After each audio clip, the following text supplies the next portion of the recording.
राम बड़ा है या राम का नाम, जानने के लिए सुनिए इस सत्य घटना को। एक बार की बात है, राम दरबार में हनुमान जी महाराज राम जी की सेवा में इतने तन्मय हो गए कि गुरु वशिष्ठ जी के आने का उनको ध्यान ही नहीं रहा। सबने उठकर उनका अभिवादन किया, पर हनुमान जी उनका अभिवादन नहीं कर पाए। वशिष्ठ जी ने प्रभु श्री राम जी से कहा, राम, गुरु का बड़े दरबार में अभिवादन नहीं करने पर होने वाले अपमान पर क्या सजा होनी चाहिए? राम ने कहा, गुरुवर आप ही बताए। वशिष्ठ जी ने कहा, मृत्युदंड। राम ने कहा, स्वीकार है गुरुदेव। आगे राम जी ने कहा कि गुरुदेव आप बताइए कि यह अपराध करने की हिम्मत किसने की है? गुरुदेव ने कहा, बता दूंगा, पर राम, वो तुम्हारा इतना प्रिय है कि तुम अपने आप को सजा दे दोगे पर उसको सजा नहीं दे पाओगे। राम ने कहा, गुरुदेव राम के लिए सब समान है।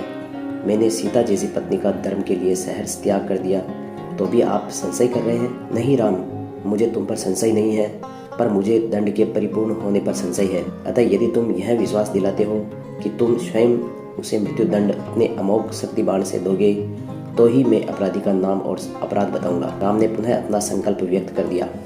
वशिष्ठ जी ने बताया कि यह अपराध हनुमान जी ने किया है और हनुमान जी ने यह स्वीकार कर लिया है। दरबार में राम जी ने घोषणा की कि कल सायंकाल सरयू के तट पर हनुमान जी को मैं स्वयं अपने अमोघ बाण से मृत्युदंड दूंगा। हनुमान जी के घर जाने पर उदास की अवस्था में माता अंजनी ने देखा तो चकित रह गई कि मेरा लाल महावीर, तुलित बल का स्वामी, ज्ञान का भंडार आज इस अवस्था में। माता के बार बार पहुंचने पर भी जब हनुमान चुप रहे तो माता ने अपने दूध का वास्ता देकर पूछा। हनुमान जी ने बताया कि यह सब अनजाने में हुआ है माता श्री। आप तो जानती हैं कि हनुमान को संपूर्ण ब्रह्मांड में कोई नहीं मार सकता, पर भगवान राम के अमोघ बाण से भी कोई नहीं बच सकता। माता ने कहा कि हनुमान, मैंने भगवान शंकर से राम नाम का मंत्र प्राप्त किया था और तुम्हें भी जन्म के साथ ही यह नाम घुट्टे में पिलाया था, जिसके प्रताप से तुमने बचपन में ही सूर्य को फल समझकर मुख में ले लिया। उस राम नाम के होते हुए हनुमान, कोई भी तुम्हारा बाल भी बांका नहीं कर सकता, चाहे वो स्वयं राम ही क्यों न हो। राम नाम की शक्ति के सामने राम की शक्ति और राम के अमोघ शक्ति बाण की शक्तियाँ महत्वहीन हो जाएगी। जाओ मेरे लाल, अभी से सरयू के तट पर जाकर राम नाम का उच्चारण करना प्रारंभ कर दो। माता के चरण छूकर हनुमान जी सरयू किनारे राम राम रटने लगे।